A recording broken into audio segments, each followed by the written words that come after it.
Audi. Ir problēmas ar ADBlue sistēmu. Cik viegli var tikt galā ar ADBlue sistēmu šitādām Audi, kur kilometrāžas ir palicis tikai 40 km un vairs tā mašina nebūs iedarbināta.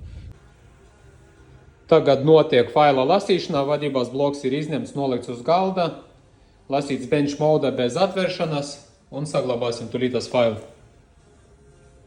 Rakstas iekšā vadības bloks jau saraksties virs daļas ir atkodēta tikai ADBlue sistēma, neiztiekot nevienu pārējos parametrus svarīgos tādus, kā kvēp filtrs, EGR vārsts vai vēl kaut kas tam līdzīgs. Tikai ADBlue sistēma ir sakodēts, liekam iekšā testēm. Vadības bloks montējas iekšā un tulītās pārbaudīsim, kas būs uz paneļa, kādas kļūdas. Liekam atslēgu iekšā, darbinājam, skatāmies, kā būs. Kļūdas pazuda, paziņojuma nav. ADBlue vairs nekā tai mašinai neiedieksies, bet viss pārējais sistēma strādās.